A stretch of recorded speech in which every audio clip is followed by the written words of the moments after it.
नमस्ते दोस्तों, Renzi facts में आपका स्वागत है। इस वीडियो में हम भगवान श्री राम के जीवन से जुड़े कुछ सुने अनसुने किस्से व कहानियों के बारे में जानेंगे। तो आइए शुरू करते हैं।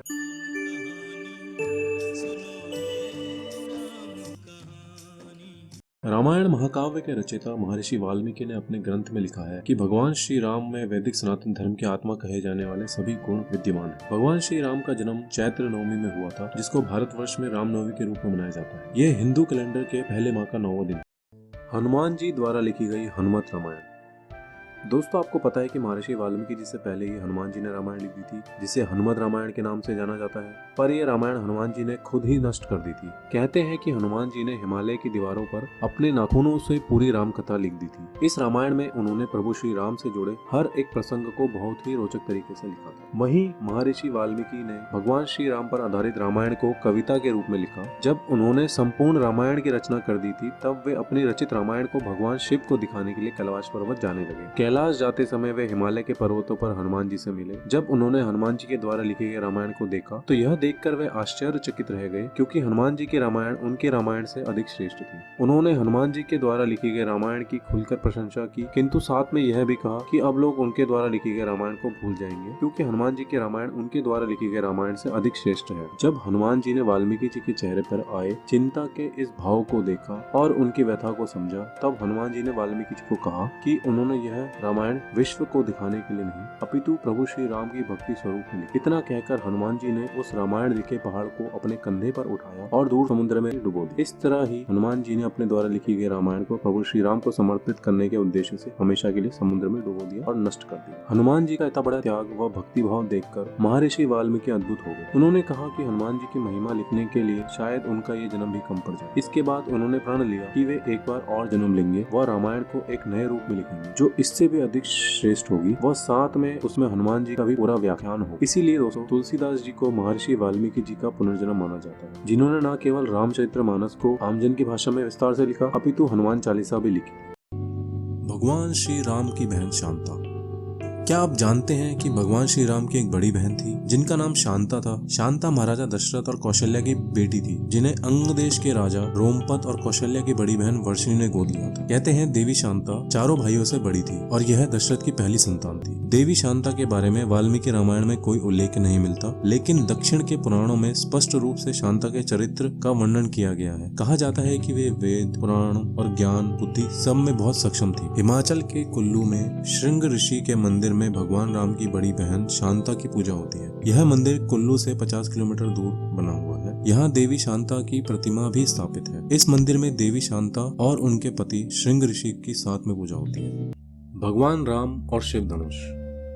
आप सभी को ये तो पता ही है कि भगवान श्री राम ने शिव धनुष को तोड़कर सीता माता से विवाह किया था। पर क्या आपको ये पता है कि उस शिव धनुष का नाम पिनाक था और वह शिव धनुष इतना भारी था कि उसे 5000 लोग सभा में उठाकर लाए थे। एक कथा के अनुसार पिनाक भगवान शिव का मूल धनुष है, जो प्रलय के लिए उपयोग किया जाता है। कहते हैं कि भगवान विश्वकर्मा द्वारा समान क्षमता के 2 धनुष बनाए गए थे, जिसमें एक का नाम सारंग तथा दूसरे का नाम पिनाक था। उन्होंने सारंग भगवान विष्णु को तथा पिनाक भगवान शिव को दिया और उनसे यह अनुरोध किया कि दोनों आपस में युद्ध करें, जिससे ज्ञात हो सके कि उनमें से शक्तिशाली कौन है। लेकिन युद्ध की शुरुआत से ठीक पहले आकाशवाणी हुई कि यह युद्ध विनाश का कारण बन जाएगा और इसलिए इस युद्ध को रोक दिया गया। आकाशवाणी होने पर भगवान शिव ने धनुष फेंक दिया, जो पृथ्वी पर गिर गया, जिसे बाद में शिव धनुष कहा गया। पृथ्वी पर यह धनुष राजा जनक के पूर्वज राजा देवव्रत को मिला।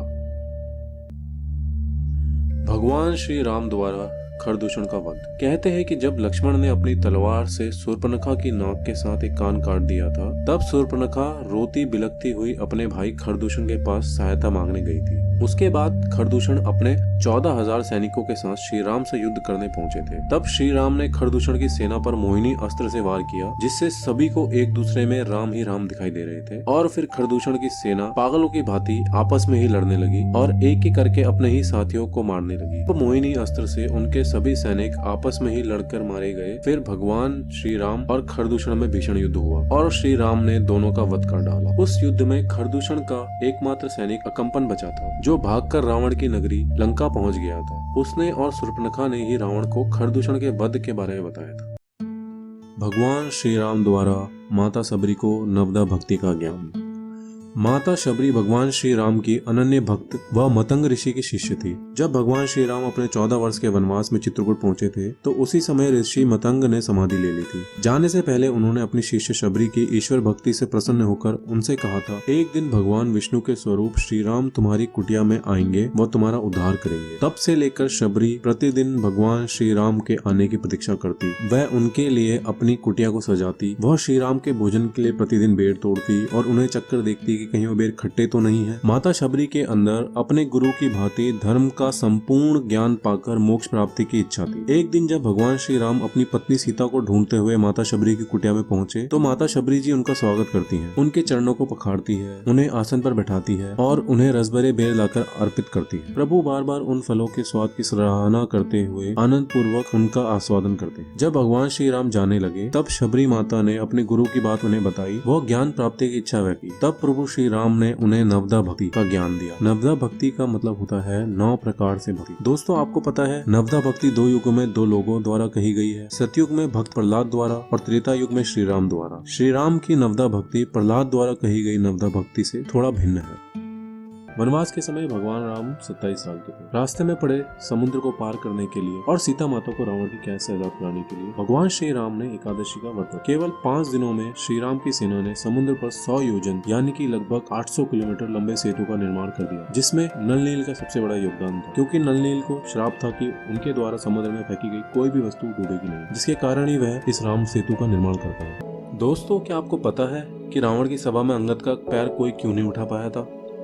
कहते हैं कि भगवान श्री राम ने रावण के साथ युद्ध करने से पहले अंगद को अपना शांति दूत बनाकर रावण के पास भेजा था, पर रावण के दरबार में उसका अपमान किया गया। रावण ने श्री राम के शांति संदेश को उनकी कायरता बताया तथा अंगद का उपहास किया। इस पर अंगद ने भरी सभा में रावण के सभी योद्धाओं को चुनौती दे दी कि यदि कोई भी उसका पैर उठा लेगा तो वह अपनी हार स्वीकार कर लेगा और उसकी हार उसके प्रभु श्री राम की हार होगी तथा प्रभु श्री राम पूरी वानर सेना के साथ लंका से वापस लौट जाएंगे। यह कहकर अंगद ने वहां अपना पैर जमा दिया। इसके बाद रावण के दरबार में एक एक करके सभी योद्धाओं ने उस पैर को हिलाने की कोशिश करी, यहाँ तक कि रावण का शक्तिशाली पुत्र मेघनाद भी आगे आया, लेकिन वो भी उसका पैर नहीं उठा पाया। तो दोस्तों सोचने वाली बात यह है कि आखिरकार अंगद में इतनी शक्ति कैसे आ गई थी कि रावण के दरबार का एक भी शक्तिशाली योद्धा तथा स्वयं देवताओं को भी जीत लेने वाला इंद्रजीत एक वानर पुत्र अंगद का पैर नहीं उठा पाया। दोस्तों अंगद बलशाली बाली का पुत्र था, जिसके कारण उसको अपने पिता से ही अपार शक्तियां मिली थी। वह विद्याओं का भी ज्ञानी था। उस समय उसने अपनी प्राण विद्या का उपयोग किया था, जिससे शरीर इतना ज्यादा बलिष्ठ तथा भारी बन जाता है कि किसी भी बड़े से बड़े योद्धाओं के लिए उसको हिला पाना नामुमकिन होता है। इसी विद्या के सहारे अंगद ने अपने पैरों को इतना ज्यादा भारी कर लिया था कि वह धरती पर जहां जमाया गया वहीं जम गया। इसके फलस्वरूप कोई भी योद्धा उसके पैरों को टस से मस नहीं कर पाया था। अंत में जब रावण उसका पैर उठाने आया तब अंगद ने स्वयं ही अपना पैर हटा लिया था तथा इसके लिए रावण को धुतकारा था। उसने रावण से कहा कि उसने यह चुनौती रावण के योद्धाओं को दी थी, न कि स्वयं रावण को। इसलिए यदि उसे किसी के पैर पकड़ने हैं तो जाकर प्रभु श्री राम के पैर पकड़े। दोस्तों आपको ये वीडियो कैसी लगी कमेंट्स में बताइए। अच्छी लगी हो तो लाइक कीजिए और इस चैनल को सब्सक्राइब कीजिए ताकि हम आपके लिए ऐसे ही अच्छी वीडियोस लाते रहें। तब तक के लिए जय श्री राम।